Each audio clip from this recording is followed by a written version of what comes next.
வணக்கம் பாரி. வணக்கம். இந்திய பிரதமர் மோடி அவர்கள் தமிழகம் வந்து சென்றுள்ளார். இது பற்றி உங்கள் பார்வை என்ன? மோடி அவர்கள் தமிழ்நாட்டிற்கு அடிக்கடி வருவார், போகிறாரு.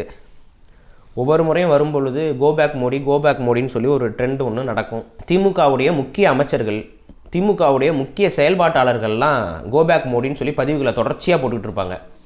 ஆனால் இன்றைக்கி பார்த்தீங்க அப்படின்னா அந்த கோபேக் மோடி அப்படிங்கிறத கடந்து முதல்ல வணக்கம் மோடின்னு ஒரு ட்ரெண்ட் வந்து ட்விட்டரில் பரவுது. மோடி வருவதுக்கு முன்பு வணக்கம் மோடி அப்படின்னு சொல்லி யாரா பரப்புறான்னு பார்த்தா பாஜக அவர்கள், அதை பாஜக கட்சி அப்புறம் ஆர்எஸ்எஸ் காரங்கள்லாம் அதை பரப்பிட்டு இருக்காங்க. ஐயோ, இது வரைக்கும் வந்து கோபேக் மோடிங்கிறதான ட்ரெண்ட் ஆகிட்டு இருந்துச்சு, இப்போ என்னடா வந்து வணக்கம் மோடின்னு ட்ரெண்ட் ஆகிட்டு இருக்கு. அப்போ அதுக்கு பதிலாக ஏதாவது ஒன்று செய்யணுமேங்கிறதுனால திமுகவில் அறியப்படாத, யாருக்கும் தெரியாத ஃபேக் அக்கௌண்ட்டுகளை வச்சுட்டு ஒரு ஐடி விங் ஒன்று இருக்குது. அந்த ஃபேக் அக்கௌண்ட் ஐடி விங் மட்டும் செயல்பட்டு திமுகவுடைய பொறுப்பில் இருக்கக்கூடிய ஒருத்தரும் கூட கோபேக் மோடின்னு போடலை. பொறுப்பில் இல்லாத திமுகவுடைய ஐடி விங்கில் பணியாற்றக்கூடிய வெவ்வேறு பேர்களில், வாயில நுழையாத பேர்களில் செயல்படக்கூடிய முகம் தெரியாத நபர்கள் தொடர்ச்சியாக பதிவுகளை போட்டு கோபேக் மோடின்னு போட்டுட்டு இருந்தாங்க. சரி, இதுக்கு முன்னாடி மோடி அவர்கள் வரும்பொழுது கருப்பு பலூன் பறக்க விட்டவங்க, கருப்பு கொடி காட்டினவங்க, இந்த ஆட்சி அதிகாரத்துக்கு வந்ததுக்கப்புறம் கருப்பு கொடி காட்டலைன்னா கூட பரவாயில்ல, வெள்ளை கொடையை தூக்கிட்டு போனாங்க.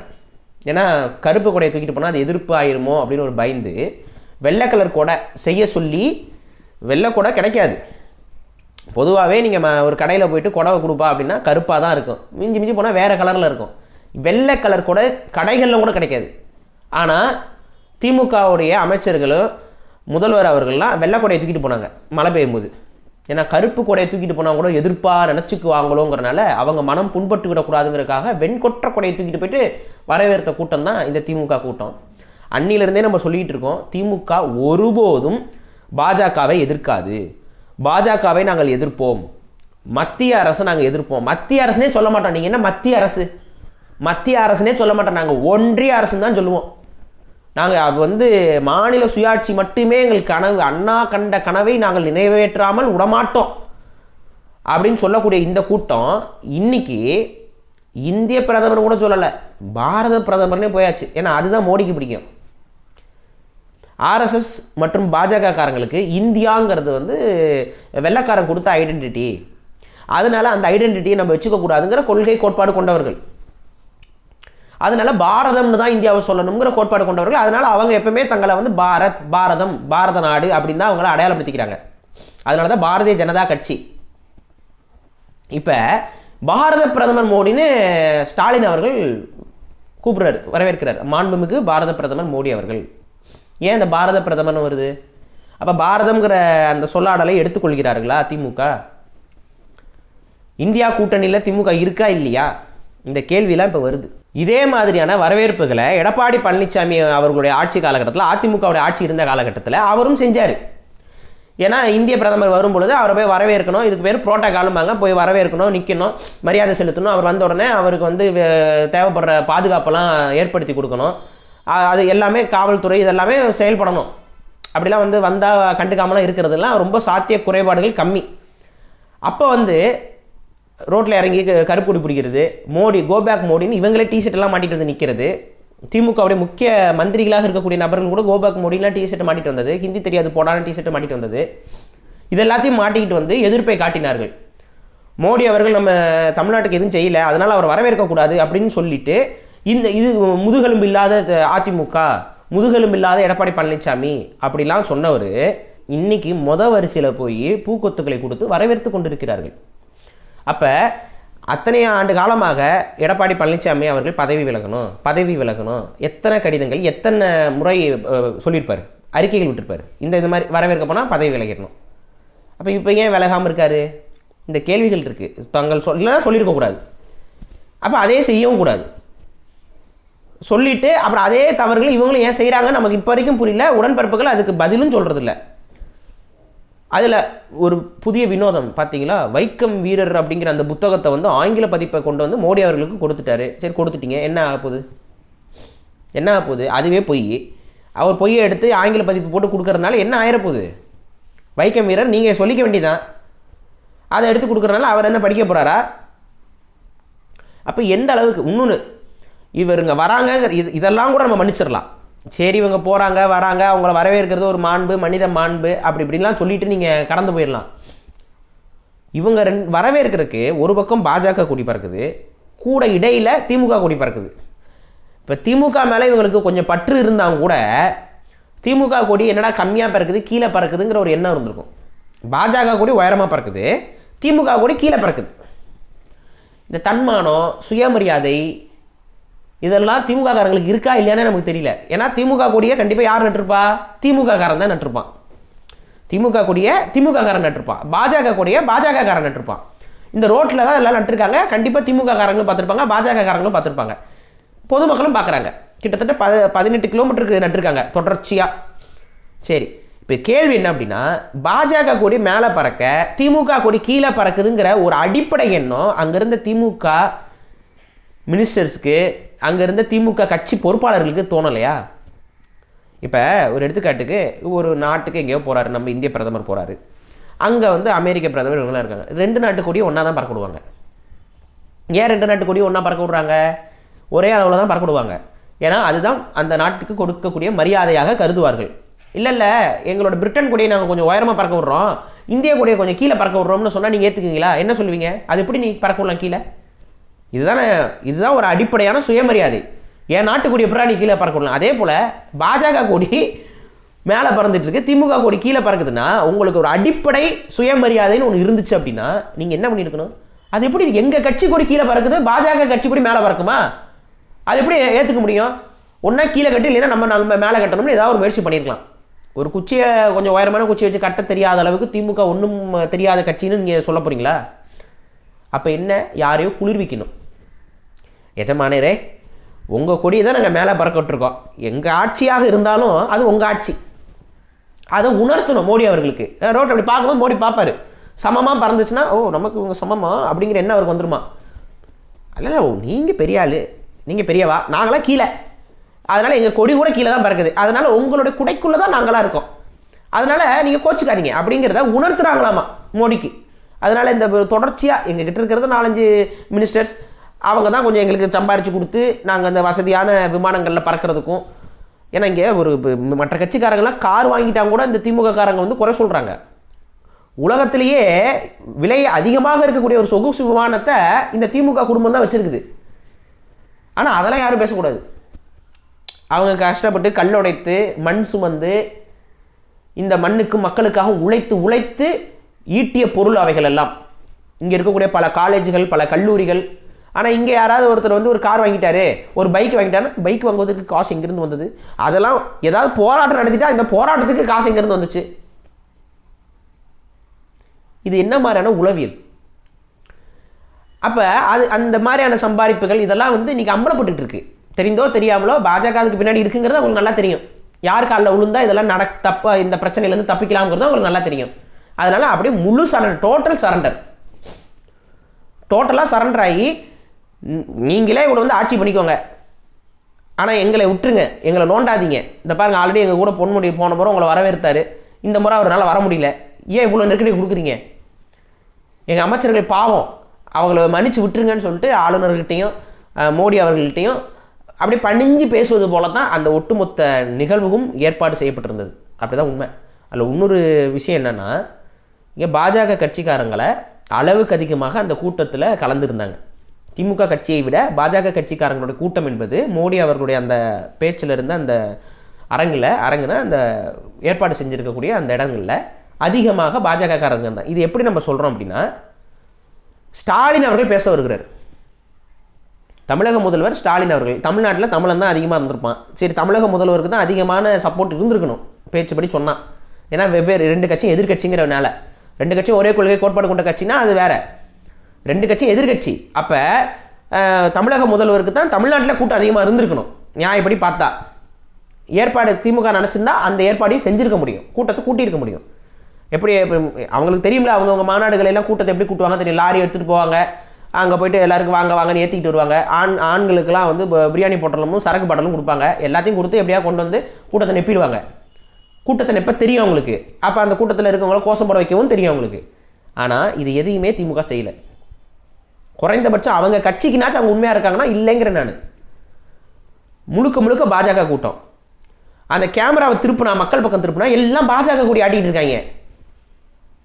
ஒருவேளை திமுக உடன்பிறப்புகள் கையிலே பாஜக கொடியை கொடுத்து ஆட்ட விட்டீங்களான்னு தெரியல. எனக்கு அப்படி ஒரு சந்தேகம். எல்லாம் பாஜக கொடி ஆடிட்டு இருக்கு. இன்னும் இவ்வளோ பேர் பாஜகக்காரங்க இருக்காங்களா தமிழ்நாட்டில்? நம்ம பாஜக கட்சியில் ஒருத்தரும் இல்லை, ஒன்றும் இல்லைன்னு சொல்லிட்டு இருக்கீங்க. இவ்வளோ வளர்ந்துருக்கு பாஜக. திராவிட கட்சிகள் என்ன செஞ்சுக்கிட்டு இருக்கீங்க? என்ன சொல்றீங்க? நாங்கள் தான் எதிர்க்கிறோம். நான் இனி என்ன எதிர்க்கிற லட்சணமாயா இது அப்படின்னு மக்கள் கேட்குறாங்க. இதே எதிர்க்கிற லட்சணமா? நீங்கள் இப்போ ஏற்பாடு செய்கிற கூட்டத்தில் கூட, உங்கள் முதலமைச்சர் வந்து கலந்துக்கிற கூட்டத்தில் கூட பாஜகக்காரன் அதிகமாக இருக்கானே. இதுதான் நீங்கள் வந்து ஆரியத்தை எதிர்த்து சண்டையிட்ட மரபா? அந்த அளவுக்கு வீரமாக சண்டை போட்டு தான் இவ்வளோ பேர் வளர்த்து விட்டுருக்கீங்களா? இந்த கேள்விலாம் வருது. அப்போ இவர் வந்து பேச வர்றாரு, மாண்புமிகு பாரத பிரதமர் மோடி அவர்கள் அப்படின்னு அவர் பேச்ச ஆரம்பிக்கிறாரு. ஆரம்பித்த உடனே மோடி மோடி மோடி மோடி மோடின்னு கத்துறாங்க. இந்த பாகுபலி படத்தில் பாகுபலி பாகுபலின்னு ஒரு இது கத்துவாங்க, அந்த அடங்கு அது அந்த மாதிரி அது ஒரு இது ரிஹர்சல் பார்த்துருப்பாங்க போல். அந்த மாதிரி ரிஹர்சல் பண்ணுற மாதிரி கத்திக்கிட்டு இருக்காங்க. இவரால் பேச முடியல. அடுத்து மோடி அவர் இப்படின்னு ஆடுறாரு, எல்லாம் உட்காருங்க உட்காருங்கன்னு. அதுக்கப்புறம் ஆஃப் ஆகிறாங்க. இதெல்லாம் தமிழக அரசியலில் எவ்வளோ பெரிய கேவலமான நிகழ்வுகள் தெரியுமா? ஒரு தமிழக முதல்வரை பேச விடாமல் அங்கே வந்து மக்கள் வந்து ஆர்ப்பரிக்கிறதாகவும், நார்த்துலலாம் நியூஸு தமிழக முதல்வர் இருந்துச்சு பேசுகிறாரு, தமிழ்நாடு முழுக்க பாஜக தான் வளர்ந்து நிற்குது, தமிழக முதல்வரே பேச விடலை, மோடி அவர்கள் சொன்னதுக்கப்புறம் தான் அமைதியாகுது. என்னது இது? இதுதான் உங்களோட ஏற்பாட்டு. குறைஞ்சபட்சம் அந்த கூட்டத்தில் உங்கள் ஆட்களை கூட அதிகமாக உங்களால் கொண்டு வந்து சேர்க்க முடியல. இல்லை தெரிஞ்சே சேர்க்காம விட்டீங்களா? ரெண்டுக்கு ஏதாவது ஒரு பதில் சொல்லுங்கள். அவமானப்படுறது ஸ்டாலின் அவர்கள் மட்டும் கிடையாது, ஒட்டுமொத்த தமிழகம் தான். நிவாரணம் கொடுங்கன்னு கேட்குறீங்க, அவங்க கொடுக்க முடியாதுங்கிறாங்க. கொடுக்க முடியாதுன்னு சொன்ன கையோடு அவங்க இங்கே வராங்க. மக்கள் எதிர்ப்பு தெரிவிச்சிருக்கணும்ல. பெரும் வெள்ளம், தேசிய பேரிடராக அறிவிங்கன்னு சொல்கிறோம். நிர்மலா சீதாராமன் அவர்கள் என்ன சொல்கிறாங்க? அதெல்லாம் அறிவிக்க முடியாது, அதெல்லாம் அறிவிக்க முடியாது அப்படிங்கிறாங்க. ஏன்னா தமிழன் இறப்பது, தமிழனுடைய பொருள்கள் நாசமாகுவது இந்தியாவுக்கு எப்படி பேரிடர்? அது தமிழ்நாட்டுக்கு பேரிடர். அது எப்படி நாங்கள் தேசிய அளவில் பேரிடர் என்று அறிவிக்க முடியும்? தமிழ்நாடு என்ன இந்திய தேசத்துக்குள்ளேயா இருக்கு? தமிழர்களை நாங்கள் என்ன இந்தியர்களாக கருதுகிறோமா? இல்லையே. ஈழத்தில் தமிழர்களை கொண்டும் பொழுது இந்தியா என்ன அவர்களை பாதுகாக்கணுங்கிற எண்ணத்தோடு செயல்பட்டுச்சா? இல்லையே. ஏன் ஈழத்தமிழர் வரைக்கும் போறீங்க? இங்கே இருக்கக்கூடிய மீனவர் தமிழர்கள், தமிழ்நாட்டை சார்ந்த இந்திய குடிமகன்களாக இருக்கக்கூடிய மீனவர்கள் சுட்டுக் கொல்லப்பட்ட பொழுது இந்தியா அவர்களுக்கு ஆதரவாக நின்றுச்சா? படை உதவி செஞ்சுதா? நாங்கள் என்றைக்குமே உங்களை வந்து இந்தியர்களாக பார்க்கல. என்ன வெக்கம், மானம், சூடு சொரணை அற்றவர்களாக நீங்கள் இருந்தால் எங்களிடம் வந்து இந்தியாவுடைய தேசிய பேரிடர் இருந்து இதை அறிவிக்க சொல்வீர்கள் அப்படின்னு அவங்க சொல்றாங்க. ஏங்க நாங்கள் இந்தியாவுக்கு தானங்க வரியெல்லாம் கொடுக்குறோம், அதெல்லாம் நீங்கள் கொடுக்கலாம், கேட்கலாமா? இப்போ நம்ம கோயிலுக்கு போகிறோம், கோயிலில் பூசாரிக்கு நம்ம தட்சணை போடுறோம், திரும்ப கேட்கலாமா? அது மாதிரி போட்டால் போட்டது தான், திரும்பலாம் கேட்கக்கூடாது, திரும்ப கொடுக்கவும் மாட்டோம். அப்போ நாங்கள் என்ன பண்ணுறது? என்னமா பண்ணு? இதுதான் இந்தியாவோட நிலைப்பாடு. இது என்ன தமிழக அரசுக்கு தெரியாதா? சரி, அப்படி நீங்கள் கேட்டீங்க, அவங்க கொடுக்க முடியாதுன்னு சொல்லிட்டாங்க. சரி, பேரிடராக தேசிய பேரிடராக அறிவிச்சா தேசிய பேரிடருக்கு இந்தியா கொடுத்து தான் ஆகணும். தேசிய அளவில் பேரிடர்னா அந்த பேரிடருக்கு அவங்க நிவாரணங்கள்லாம் கொடுத்து தான் ஆகணும். அப்போ பேரிடர்னு அறிவிங்கன்னு சொல்கிறோம், பேரிடர்னு அறிவிக்க முடியாதுங்கிறாங்க. ஏன்னா அது பேரிடர் இல்லை. நம்ம என்ன பண்ணலாம்? இங்கே குஜராத்தில் பூகம்பம் வரும்போது என்ன பண்ணோம்? இங்கேருந்து சும்மா இல்லாமல் சப்பாத்தி மாவு, ரொட்டி மாவு, அந்த மாவு, இந்த மாவெல்லாம் அனுப்பிவிட்டோம். ஏன்னா தமிழன் மானங்கட்டவன். அந்த நன்றி உணர்வு ஏதாவது அவங்களுக்கு இருந்தால், அது மாதிரி வட இந்தியாவில் இருந்து ஏதாவது ஒரு நிவாரணங்களோ அந்த அந்த மாநிலங்கள்லேருந்து ஏதாவது ஒரு நிவாரணம் வந்துச்சா தமிழ்நாட்டுக்கு? இதை சொல்லுங்கள். உத்தரப்பிரதேசத்துலேருந்து வருது, ஏதாவது சொல்லுங்கள். மத்திய பிரதேசத்துலேருந்து வந்துருச்சு நிவாரணம், இந்த பாருங்கள். ஆனால் அங்கே ஏதாவது பிரச்சனை நடந்துச்சுன்னா அனுப்பிடுவாங்க. இங்கே நிதியை தட்டுறது. மக்கள் எல்லாம் இந்தியர்கள், தாய்மணிக்குடி தாய்மணிக்குடி சொல்லிடு, ஜெய்ஹிந்த், வாங்க எல்லாம் போ, உன் சொத்தை விற்று இதை விற்று எல்லாம் மூட்டை மூட்டையாக அனுப்பிவிடு. நீங்கள் இந்த தண்ணியில் மிதக்கும் போது ஒரு வேலை கண்டுக்க மாட்டான். ஏன் நீ தண்ணியில் மிதந்து செத்ததை கூட கண்டுக்க மாட்டான். அதாவது துயரமே கிடையாது அது. இதுதான் அவர்களுடைய உளவியல். இந்த உளவியலில் அவர்கள் இருக்கிறார்கள். அதற்கு ஒரு நல்ல ஒரு தமிழக முதல்வர் என்ன செஞ்சுருக்கணும்? அதற்கான எதிர்ப்புகளை மேடையில் பேசியிருக்கணும். அந்த மேடையில் பேசியிருக்கணும். என்ன செஞ்சுருவாங்க? அந்த மேடையில் சொல்லியிருக்கணும், இத்தனை மக்கள் இருக்கிறாங்க, இவ்வளோ பாதிப்புகள் இருக்குது, வாங்க மோடி அவர்களே, வெள்ளத்தால் பாதிக்கப்பட்ட பகுதிகளுக்கு நான் உங்களையும் கூட்டிகிட்டு போகிறேன், வாங்க வந்து பார்வையிடுங்க. இது எப்படி நீங்கள் தேசிய பேரிடராக அறிவிக்காமல் இருக்கிறீர்கள்? ஏன் அறிவிக்க மறுக்கிறீர்கள்? கேள்விகளை கேளுங்க, மேடைகளில் கேளுங்க. இப்போ வெளிநாடுகளில் ஜனநாயகம், அமெரிக்காவில் ஜனநாயகம், அங்கே ஒரு எதிர்கட்சி தலைவராக இருக்கிறவங்க, பிரசிடெண்ட்டாக இருக்கவங்களெல்லாம் உட்கார வச்சு மக்கள் கேள்வி கேட்டுட்ருக்கான். சரிங்க, மக்களுக்கு தான் அக்சஸே இல்லை, மக்களால் கேள்வி கேட்க முடியாது, கேள்வி கேட்டாலும் ஏதாவது அடிப்பாங்க, ஏதோ ஒன்று பிரச்சனை. நீங்கள் கேட்கலாம்ல, முதல்வர், தமிழக முதல்வர், மக்களால் தேர்ந்தெடுக்கப்பட்ட நீங்கள் கேட்கலாம்ல. அதெல்லாம் அங்கே கேட்கறது இல்லை. இங்கே மட்டும் இந்த அறிக்கை விடுறது. நேரில் வரும்போது அதை பற்றிலாம் பெருசாக கண்டுக்கிறது இல்லை.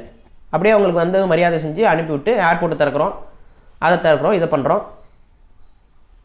உங்களுடைய அதிகபட்ச கவலை என்ன? தமிழ்நாட்டில் என்னென்ன கட்டிடங்கள்லாம் வைக்கலாம், அதுக்கு நம்ம அப்பா பேர் எப்படி வைக்கலாம்? கலைஞர் அவருடைய பேரை வைக்காத இடம் உங்களுக்கு என்ன? ஒரு சில இடங்களுக்கு மட்டும் வச்சா சரியாக வராதேங்கிறனால மதுபான கடைகளுக்கு மட்டும் கலைஞர் மதுபான கடைகள் வைக்கிறது இல்லை, சுடுகாடுகளுக்கு கலைஞர் சுடுகாடு வைக்கிறது இல்லை. ஏன்னா இதெல்லாம் வச்சா அந்த பொருள் வந்து தவறாக இருக்குது. உணவகங்கள் கலைஞரை போட்டு விடு, நூலகங்கள் கலைஞரை போட்டு விடு, பள்ளிக்கூடங்கள் கலைஞரை போட்டு விடு, மகளிர் சுய கலைஞரை போட்டு விடு. என்னென்ன ஜல்லிக்கட்டுக்கு ஒரு மைதானம் வைக்கிறாங்க, ஜல்லிக்கட்டுக்கு ஒரு பெரிய மைதானம், அதுக்கு என்ன கலைஞர் நூற்றாண்டு மைதானம்? இன்னும் 100 வருஷமாக கலைஞரை மாட்டை பிடிச்சிட்டு அலைஞ்சாரு. அது என்ன? கலைஞருக்கும் கலைஞர் நூற்றாண்டுக்கும் ஜல்லிக்கட்டுக்கு என்ன சம்பந்தம்? ஜல்லிக்கட்டை ஆதரித்து கலைஞர் எத்தனை எழுதிட்டாரு? என்னத்தை எழுதியிருக்காரு? ஏதாவது ஒரு கவிதை எழுதியிருக்காரா ஜல்லிக்கட்டை ஆதரிச்சு? முழுக்க முழுக்க ஜல்லிக்கட்டு தடைவான காலகட்டத்தில் எந்த ஒரு விதமான சப்போர்ட்டும் இல்லாமல் இருந்தது தான் திமுக கட்சி. அதை பற்றி கண்டுக்கவே கிடையாது. ஒரு கேஸ் நடத்தலை, ஒரு இது நடத்தலை, அதை பற்றியே கண்டுக்கல. அது எக்கடா போட்டு போகுது அப்படின்னு சொல்லிட்டு உங்களுக்கு அதுக்கு சம்மந்தம் இல்லாத மாதிரி சுற்றிக்கிட்டு இருந்தீங்க. அது மக்கள் அந்த ஜல்லிக்கட்டு மாடு வளர்க்குறவங்க, அது வளர்க்குறவங்க, அவங்க தான் கொஞ்சம் கொஞ்சமாக பேசி மக்களுக்கு புரிதல் ஏற்படுத்தி அவங்கக்கிட்ட இந்த இதெல்லாம் பொருட்களை போட்டு அவங்க அசோசியேஷன்லாம் ஃபார்ம் பண்ணி காசு போட்டு இது பண்ணி வழக்கு நடத்தி அந்த வழக்கெல்லாம் வந்து தொடர் தோல்வி. வழக்கெல்லாம் ஒன்றும் ஜெயிக்கலை. அது கொடுமை தான் உச்சநீதிமன்றம் சொல்லிக்கிட்டே இருந்துச்சு. அதுக்கப்புறம் ஒரு லெவலுக்கு மேலே மக்களுக்கு புரிதல் வந்து இது தமிழர் அடையாளம், இதில் நீ மூக்கு நுழைக்கிற நீ யாருன்னு சொல்லிட்டு உட்காந்து உனக்கு என்ன தெரியும், எங்கேயோ எத்தனையோ கிலோமீட்டருக்கு அந்த பக்கம் இருக்க உனக்கு என்ன தெரியும் அப்படின்னு சொல்லி உச்சநீதிமன்ற தீர்ப்பை எதிர்த்து மக்கள் போராடுறாங்க களத்தில் இறங்கி. லட்சக்கணக்கான மக்கள் போராடி அந்த ஜல்லிக்கட்டை வந்து மீட்டார்கள். இப்போ கலைஞர் நூற்றாண்டுன்னு எந்த அடிப்படையில் வைக்கிறீங்க? அங்கே போய் சிலை வச்சுருங்க, கலைஞர் அவர்கள் அப்படியே மாடை பிடிக்கிற மாதிரி வச்சாலும் வைப்பாங்க. இல்லை மாட்டோட சிலையவே போட்டு கலைஞர் அவர்கள் தான் வந்து எங்களை மீட்டாருன்னு சொல்லி மாடு பேசுகிற மாதிரி ஏதாவது போட்டு கலைஞர் தான் எங்களுக்கு அம்மா என்று பேச கற்றுக் கொடுத்தார், கலைஞர் மட்டும் இல்லை என்றால் நாங்கள் அம்மா என்று சொல்லியிருக்க மாட்டோம், மம்மி என்று தான் சொல்லிட்டு இருந்தோம், கலைஞர் வந்து தான் எங்களுக்கு தமிழ் பற்றை ஊட்டி அம்மா என்று சொல்ல வைத்தார்னு சொல்லிவிடுங்க. வேறு மாட்டுக்கு பயிற்சி கொடுத்து நீங்கள் நினைக்கிறீங்க, செய்தாலும் செய்வார்கள். அந்த அளவுக்கு விளம்பரம். ஸ்டெர்லைட்டு படுகொலைக்கு அருணா ஜெகதீசன் அவர்களுடைய அந்த குழு வந்து அறிவித்து இதெல்லாம் நடந்தது. ஒரு செய்தியில் இவங்க தமிழக அரசு விளக்கம் கொடுத்துருக்கு, ஸ்டெர்லைட் இது பிரச்சனைக்கு நாங்கள் என்னென்னலாம் பண்ணியிருக்கோம்னு.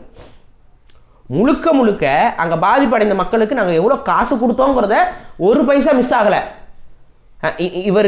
இவர் தாயை இழந்தார், இவர் தாயை இழந்ததால் இவருக்கு 5 லட்சம் நாங்கள் கொடுத்திருக்கிறோம், இவரோட குடும்பத்தில் இத்தனை பேர் இறந்துருக்கிறாங்க, அதனால் இவருக்கு நாங்கள் 2 லட்சம் கொடுத்துருக்குறோம், எவ்வளோ நிவாரணம் கொடுத்தோமோ அந்த நிவாரணத்தை காசு இவ்வளோ கொடுத்தோம் நாங்கள் நிவாரணம், மாண்புமிகு முதல்வர் ஸ்டாலின் அவர்களுடைய அந்த அரசு நிவாரணம் கொடுத்திருக்கிறது.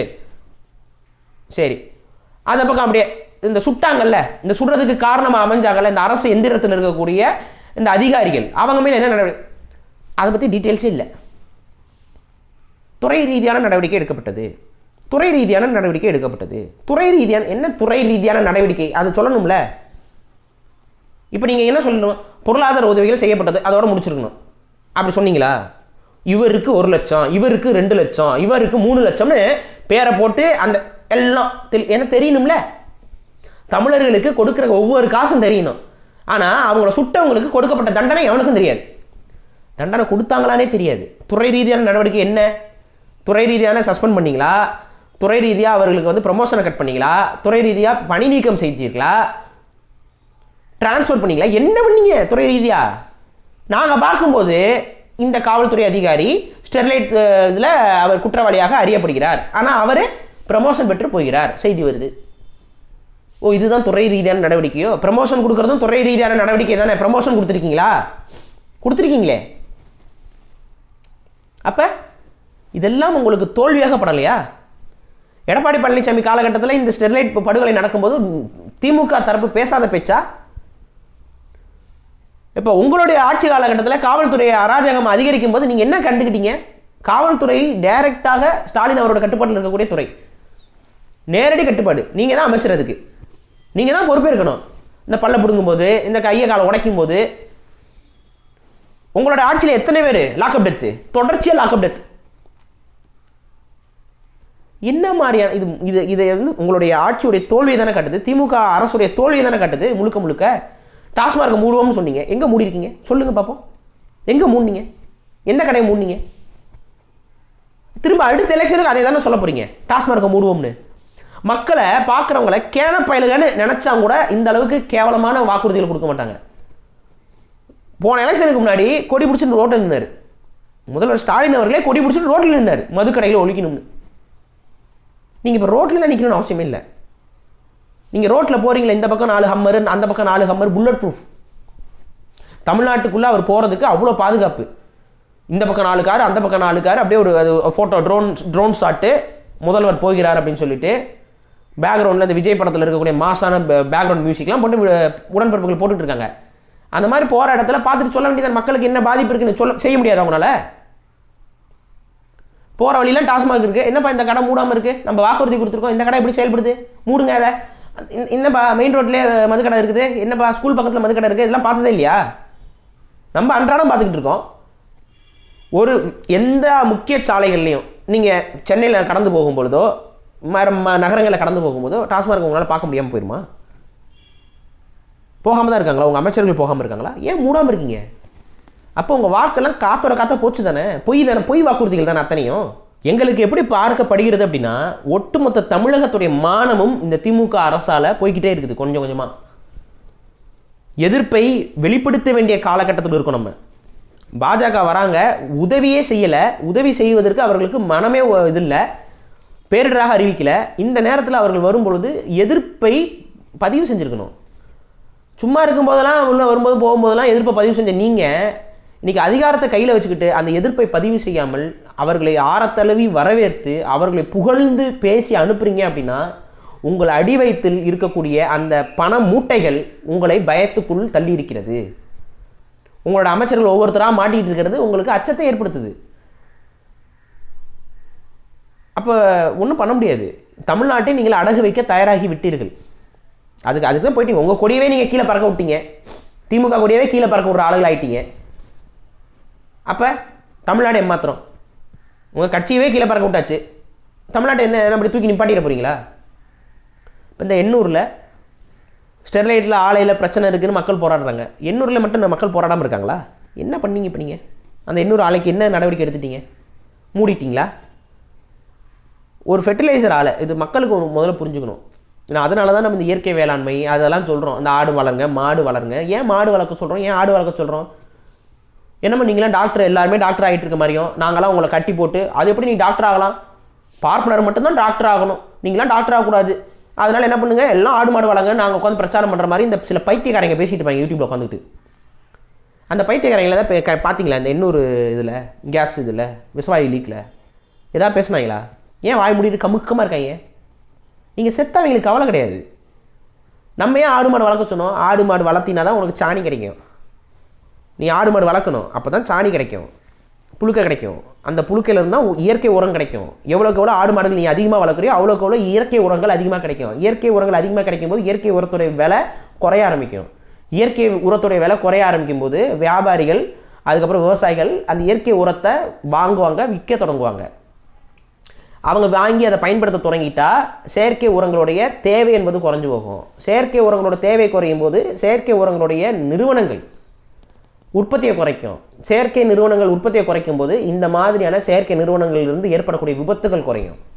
நீ நட்ட ராத்திரி 12 மணிக்கு உன் குழந்தை செத்துருமோ, உயிர் பொழைக்குமோ பொழைக்காதோன்னு சொல்லி கதவை திறந்துட்டு இது ஈர துணியை எடுத்து மூக்கில் வச்சுக்கிட்டு ஓடுற பாரு, அந்த நிலைமை இருக்காது. யோசிச்சு பாருங்கள். நைட்டு தூங்கிட்டு இருக்கீங்க, அமைதியாக தூங்கிட்டு இருக்கீங்க, உங்கள் குழந்தை உங்ககிட்ட நல்லா விளாண்டுட்டு இருக்கு, தூங்கிட்டு இருக்கீங்க. டக்குன்னு ஒரு சைரன் சத்தம் கேட்குது, குவான்னு சவுண்டு கேட்குது. என்னடா சவுண்டு கேட்குதுன்னு வெளியில் வரீங்க. டக்குன்னு அதிகாரிகள் வந்து கதவை தட்டி எல்லாம் ஈர துணி எடுத்து மூக்கில் மூடிக்கிட்டு குழந்தைகள் மூக்கை மூடிக்கிட்டு ஓடுங்க அப்படிங்கிறான். 12 மணிக்கு நீங்கள் ஓடுவீங்க.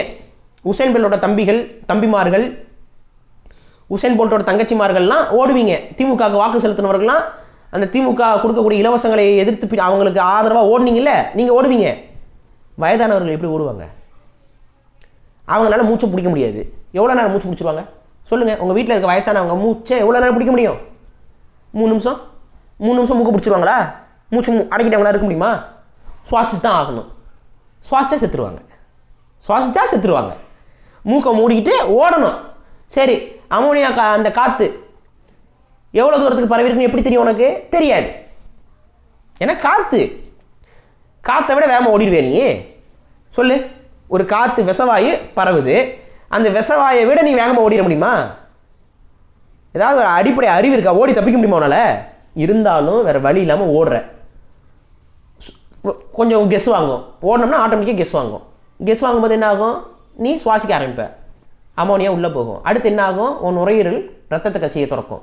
மூக்குலேருந்து உனக்கு ரத்தம் வரும், காதுலேருந்து உனக்கு ரத்தம் வரும். யோசி, உனக்கு வரும்போது வேற, உங்கள் அப்பா அம்மாவுக்கு அது வரும், என்ன பண்ணுவ? உன் குழந்தைக்கு வரும், என்ன பண்ணுவ? இதெல்லாம் நீ பார்க்கணும். ஒரு நிறுவனத்தில் ஒரு சின்ன கசிவு எத்தனை பேர் பாதிப்படைகிறான்? ஆயிரக்கணக்கான மக்கள் வீட்டை விட்டு ஓடுறான். தமிழகம் முழுக்க வெறும் இந்த ரசாயன கழிவுகளும் குப்பை மேடுகளும். தம்பி, இது வெறும் அமோனியாங்கிற அந்த விஷக்காத்து. அணு உலைகள்லாம் வேற. கதவு தட்டுற கூட நேரம் இருக்காது.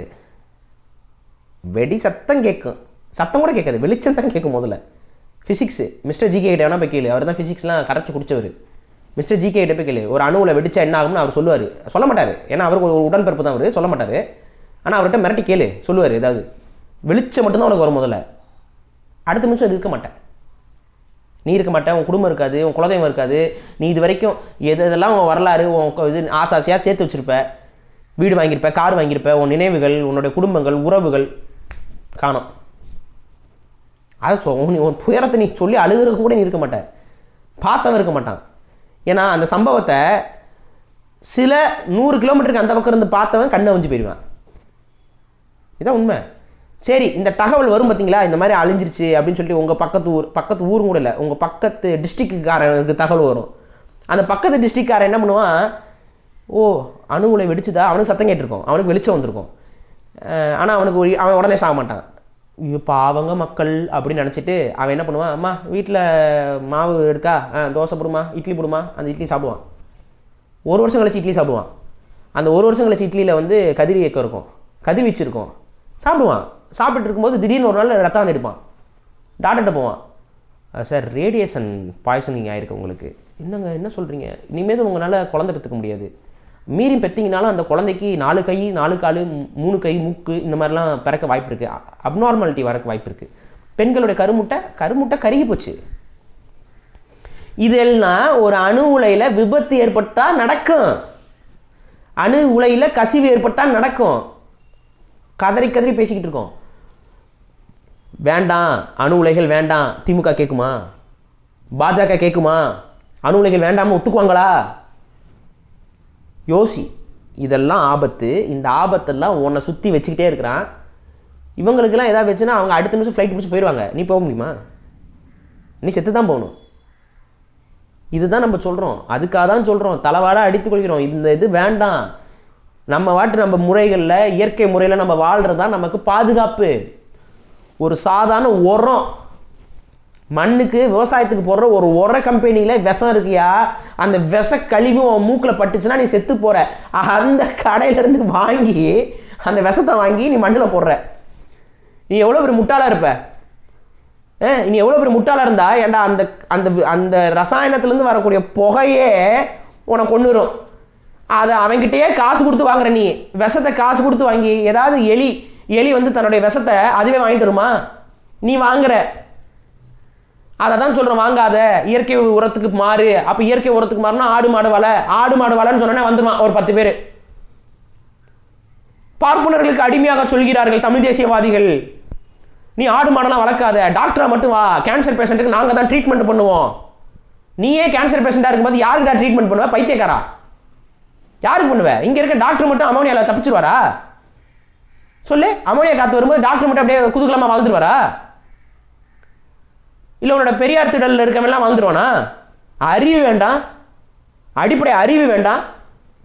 எது கார்ப்பரேட் நிர்வாகம், அந்த கார்ப்பரேட் நிர்வாகத்துக்கு கீழே என்னென்ன பிரச்சனைகள் இருக்குது, எது மேலாதிக்க சிந்தனை, எந்த இடத்துல எதை கொண்டு வந்து வைக்கணும், எதையுமே யோசிக்காமல் இன்னைக்கு வரைக்கும் பொய்களை மட்டுமே பேசிக்கிட்டு ஒரு அரசியல் கூட்டம் ஊழல்வாதிகளுக்கு சப்போர்ட் பண்ணிக்கிட்டு அதை எதிர்த்து பேசுகிறவன் எல்லாத்தையும் ஏதாவது ஒரு ட்ரேட்மார்க்குகளை அடைக்கிறதுக்கு உட்காந்து வேலை பார்த்துக்கிட்டு இருக்காங்க. அப்படின்னா அவங்களை எதிர்த்து அரசியல் பேச கற்றுக்கொள்ளுங்கள், உணர்ந்து கொள்ளுங்கள். நாங்கள் திரும்ப திரும்ப அதான் சொல்கிறோம், உணர்ந்து கொள்ளுங்கள். தமிழ் தேசியத்துக்கு கொஞ்சம் ஆதரவுகளை யோசிங்க. தமிழராக இருக்கீங்க, தமிழ் தேசியத்துக்கு ஆதரவு கொடுக்கறது உங்களுடைய தார்மீக உரிமை. அது வந்து மானமும் ரோசமும் இருக்கக்கூடிய தமிழ் தேசியவாதிகள் உங்கள்கிட்ட வந்து கெஞ்சிக்கிட்டு இருக்க மாட்டான். நீங்கள் சாகும்போது வருத்தப்பட தான் முடியும், அவ்வளோதான். வேதனைப்பட முடியும், தூரத்துலேருந்து உச்சி கொட்ட முடியும், அவ்வளோதான். சரி செய்து வாழுங்கள், முறையாக வாழுங்கள்னு உங்களுக்கு பாடம் எடுத்துக்கிட்டே எங்கள் வாழ்க்கையை நாங்கள் தொலைச்சிக்கிட்டு இருக்கோம். இவ்வளோ தான் நடந்துகிட்டு இருக்கு. உணர்ந்து கொள்ளுங்கள். இந்த திமுக, அதிமுக, இந்த பாஜக, இன்னும் இந்த மாதிரி இந்த டெவலப்மெண்ட்டு, அந்த மண்ட்டு இந்த மண்ட்டுன்ட்டு வராங்க இல்லை, இவங்க எவனுமே உங்களோட வாழ்வாதாரத்துக்கு உண்மையாக இருக்க மாட்டார்கள். மாறாக நீங்கள் சாகும் பொழுது வேடிக்கை பார்த்து கொண்டிருக்கக்கூடிய கயவாள கூட்டம் அவர்கள் இந்த கார்ப்பரேட் கம்பெனிகள் கொடுக்கக்கூடிய எச்சை காசுக்கு ஆசைப்பட்டு உங்களுடைய வாழ்வாதாரத்தை சூறையாடி கொண்டிருக்காளுங்கிறத உணர்ந்துக்கிட்டு செயல்படுங்கிறத நம்ம இறுதியாக சொல்ல முடியும். நன்றி பாரி. நன்றி.